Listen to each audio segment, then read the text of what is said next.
Crônicas capítulo 32, Senaqueribe invade Judá e Deus destrói o seu exército. Esta narrativa, ela é repetida, ou melhor dizendo, ela está descrita em outras duas passagens, tanto no livro dos reis, quanto no livro do profeta Isaías. Verso 1 diz assim: depois dessas coisas e dessa fidelidade, veio Senaqueribe, rei da Assíria, e entrou em Judá, e acampou-se contra as cidades fortes, e intentou separá-las para si. Vendo, pois, Ezequias que Senaqueribe vinha, e que o seu rosto era de guerra contra Jerusalém, teve conselho com os seus príncipes e os seus varões, para que se tapassem as fontes das águas que havia fora da cidade, e eles o ajudaram. Vamos lá. Senaqueribe, na verdade, ele era o novo imperador, porque ele sucedeu o Tiglat-Pileser, que foi aquele que, na verdade, invadiu, sitiou e destruiu o reino do norte. Na ocasião, a Assíria desceu para afrontar o reino do sul. E, na verdade, o rei Ezequias, sabendo dessa dificuldade, porque era um império poderoso, ele se reuniu com o seu Estado-Maior, digamos assim, e eles decidiram tapar os buracos das fontes, para que o inimigo, quando chegasse, não tivesse água e subsistência para fazer um cerco. Mas isso não vai adiantar de muito não. Na verdade, o que vai livrar vai ser o poder de Deus, e nós sabemos isso pela narrativa de Reis. Mas na verdade, esses capítulos aqui, esse capítulo, ele em um só reúne praticamente o que foi escrito em vários capítulos no livro dos Reis. E você sabe por quê? É porque na verdade, esse livro aqui tem a finalidade de mostrar o valor positivo e não negativo. Então é uma crônica, é um resumo. Por isso que várias histórias estão embutidas no mesmo capítulo. Verso 4 diz: assim muito povo se ajuntou e tapou todas as fontes, como também o ribeiro que se estendia pelo meio da terra. E disseram: por que viriam os reis da Assíria e achariam tantas águas? Quer dizer, eles vão se fartar aqui fora. Então nós bloqueamos a água para fazer com que a dificuldade para eles seja maior. E ele se fortificou e edificou todo o muro quebrado até as torres, e levantou outro muro para fora, e fortificou a Milo na cidade de Davi. Milo, na verdade, era um posto militar. E fez armas e escudos em abundância. Moral da história: sabendo que o inimigo viria, Ezequias colocou-se a fortalecer o seu reino. E pôs oficiais de guerra sobre o povo, e ajuntou-os a si na praça da porta da cidade, e falou-lhes ao coração, dizendo: esforçai-vos e tende bom ânimo, não temais nem vos espanteis por causa do rei da Assíria, nem por causa de toda a multidão que está com ele, porque há um maior conosco do que com ele. Com ele está o braço de carne, mas conosco o Senhor nosso Deus, para nos ajudar e para guerrear nossas guerras. E o povo descansou nas palavras de Ezequias, rei de Judá. Bem, aqui quem entende bem do negócio sabe claramente que a fala é diferente. Lá apresenta o Ezequias desesperado, chamando o profeta Isaías, jogando as cartas na presença de Deus, mostrando as afrontas. Aqui não. Aqui fala que o Ezequias chegou e já falou para o povo: não fica com medo não, que Deus vai livrar. Claro que isso aqui é uma expressão do cronista. Ele não traz todo o drama, o medo, por exemplo, de Ezequias. Ele só apresenta o lado positivo de Ezequias, coisa que nós não verificamos no livro dos Reis. 9. Depois disso, Senaqueribe, rei da Assíria, enviou os seus servos a Jerusalém. Ele, porém, estava diante de Laquis, com todo o seu domínio, a Ezequias, rei de Judá, e a todo o Judá que estava em Jerusalém, dizendo, vamos voltar. Esse parêntese aqui, ele fala do rei Senaqueribe, que não estava presente, porque ele estava guerreando em outra situação, em Laquis, que é lá em cima, na região norte. Então, na verdade, esses imperadores, eles faziam várias frentes de batalha. Enquanto tinha uma frente indo para Judá, outra frente está em Laquis, outra frente em outro. Porque eles dividiam para tomarem vários reinos simultaneamente. No caso aqui, ele não estava presente ali em Jerusalém. 10. Assim diz Senaqueribe, rei da Assíria: em que confiais vós, que vos ficais na fortaleza em Jerusalém? Uma forma de atemorizar. Porventura não vos incita Ezequias para morrerdes à fome e à sede? dizendo: o Senhor nosso Deus nos livrará das mãos do rei da Assíria. Tipo assim, ele está fazendo confiar em palavras mentirosas, porque o Senhor, o Deus de vocês, não vai livrar das minhas mãos, hein? Cuidado. Não é Ezequias o mesmo que tirou os seus altos e os seus altares e falou a Judá e a Jerusalém, dizendo: diante do único altar vos prostrarei e sobre ele queimareis incenso? Tipo o seguinte, não foi Ezequias que teve que tirar a adoração nos montes? Não foi ele que teve que tirar as estátuas? Não foi ele que teve que derrubar os altares? E automaticamente fazer uma reforma? É isso que ele quer dizer? Tipo o seguinte, se o teu Deus fosse forte, ele faria isso sem o auxílio do homem. Que vocês dizem que esse Deus é diferente. Então a verdade aqui é justamente uma medida psicológica para colocar os judeus para baixo. Na verdade eles ficariam temerosos. Então eles afrontaram, mas não a Ezequias, eles afrontaram ao Deus de Israel. 13. Não sabeis vós o que eu e meus pais fizemos a todos os povos das terras? Porventura puderam de qualquer maneira os deuses das nações daquelas terras livrar a sua terra das minhas mãos? Quer dizer, vocês não conhecem a história? Todos os imperadores da Síria, antes de mim, eles vêm destruindo tudo, ninguém para diante deles, e vocês não ficariam de fora. Qual é de todos os deuses daquelas nações que meus pais destruíram, que pôde livrar o seu povo das minhas mãos, para que vosso Deus vos possa livrar das minhas mãos? Aí é o grande erro dele. Quando Senaqueribe fala isso, ele está afrontando o verdadeiro Deus, aquele mesmo que estava usando ele para disciplinar as nações. Então ele afrontou diretamente ao Senhor. Agora, pois, não vos engane Ezequias, nem vos incite assim, nem lhe deis crédito, porque nenhum Deus de nação alguma, nem de reino algum, pôde livrar o seu povo das minhas mãos, nem das mãos de meus pais.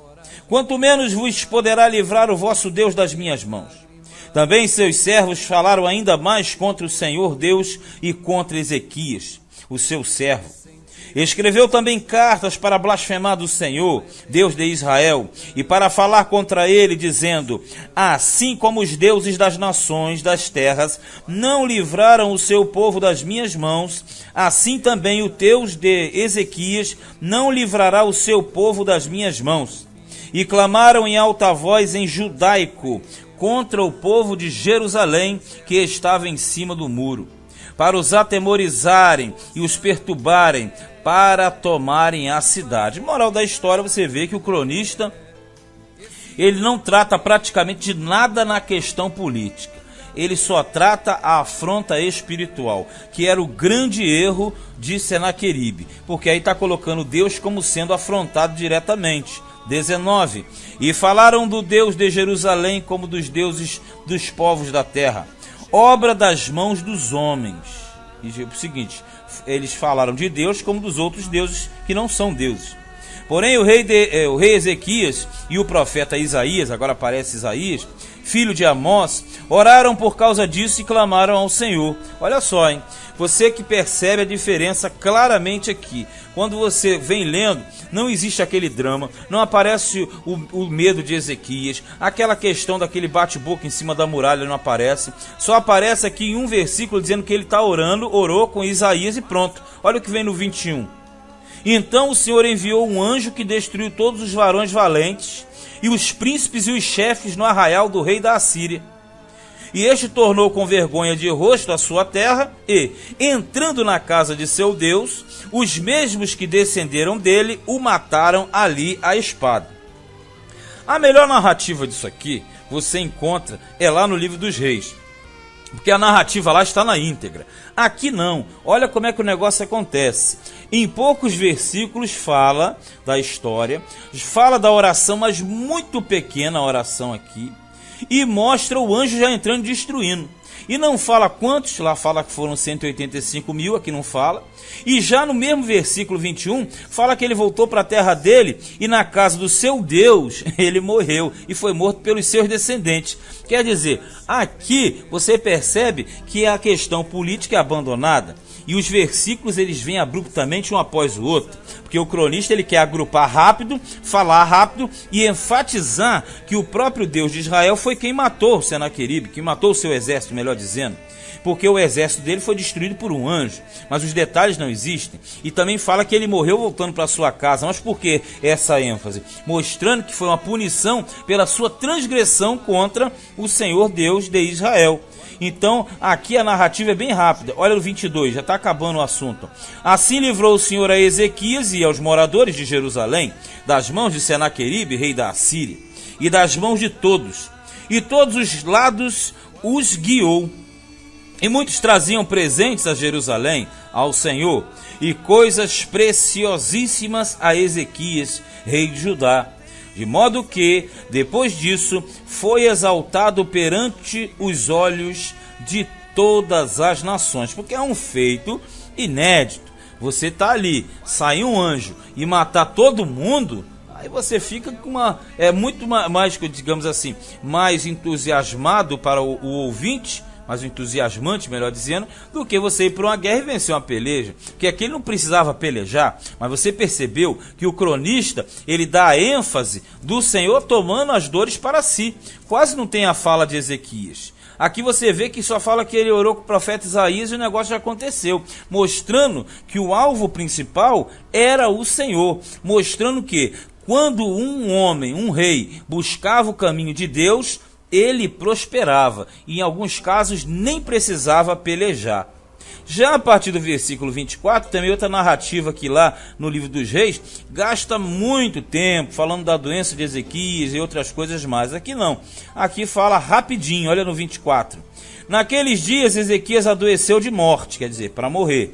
E orou ao Senhor, o qual lhe falou e lhe deu um sinal. Olha como é que pode. Versículo 24 fala tudo isso, mas muito rápido. Lá não. Lá fala que ele ficou doente, aí que ele estava quase à morte, aí vem o profeta, fala, ele vira a hora. Aqui não. Fala que ele ficou doente, orou e Deus deu um sinal. Que sinal é esse? Aquele sinal de que ele subiria à casa do Senhor, aquele sinal que o relógio de Acais voltaria no tempo, lembra? Aqui não fala nada disso.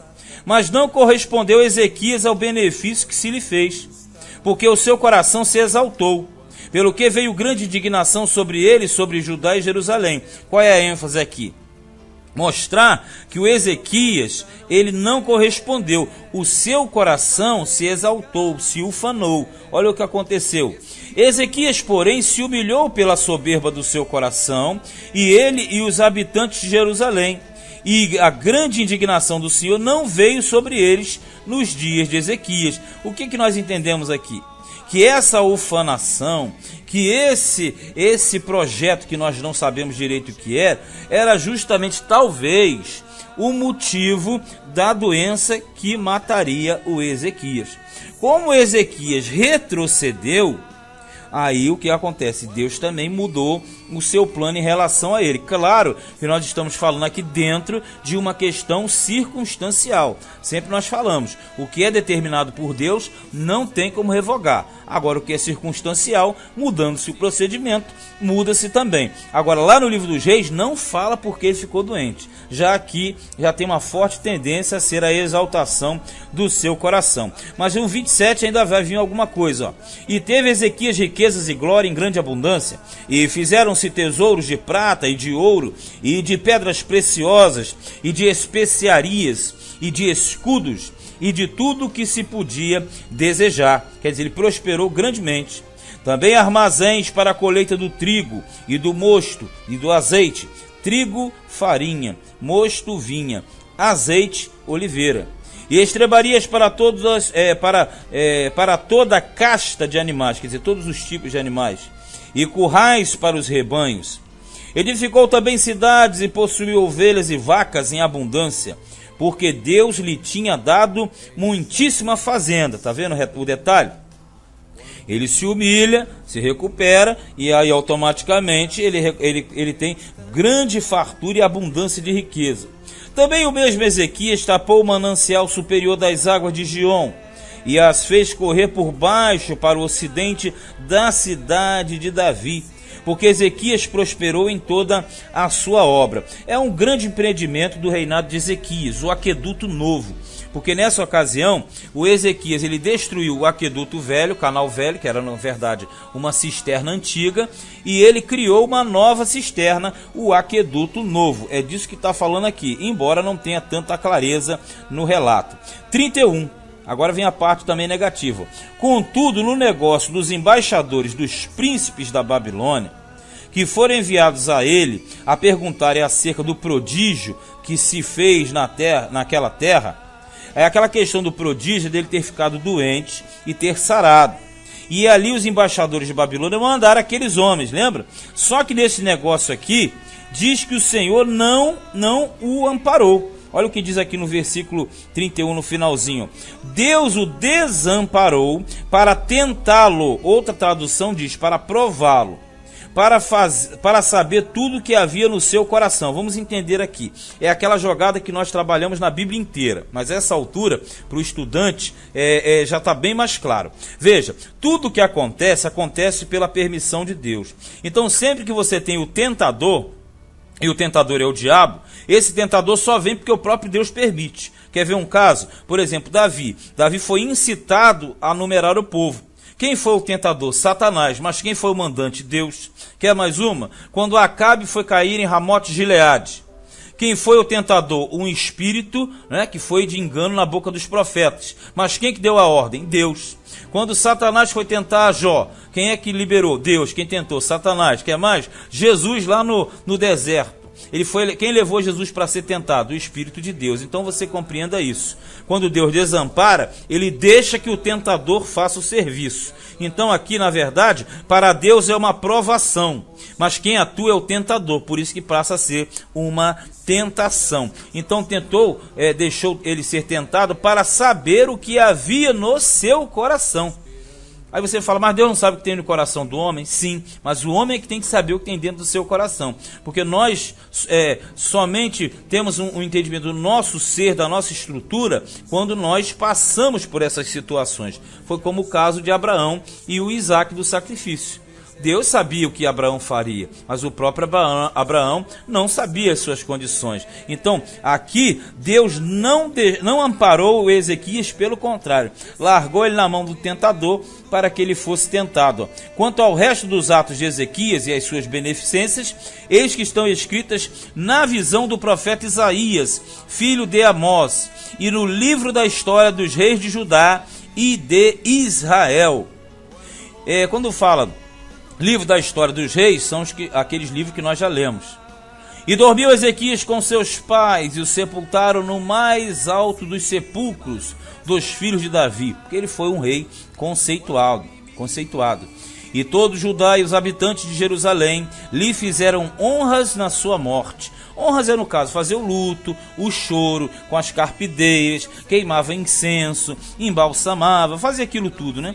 E Manassés, seu filho, reinou em seu lugar. Agora nós entramos praticamente na parte pior, porque o reinado de Manassés vai ser aquele que vai transbordar a cisterna e vai chamar a punição de Deus sobre o reino de Judá. Mas veja que a história de Ezequias mostrou um grande rei, com falhas sim, porque todos falhas tiveram. Mas na verdade, tudo isso aqui faz parte de um sistema, você sabe qual era um sistema teocrático. Como Crônicas é um livro que quer mostrar os valores de Deus, quando o rei era teocrático, tudo para ele parece positivo. Embora, mesmo ele sendo teocrático, quando ele saía da vontade de Deus, algum mal lhe acometia. Mas você verifica que, mediante o arrependimento, esse mal, essa ira, era aplacada. Este foi segundo livro de Crônicas, capítulo 31.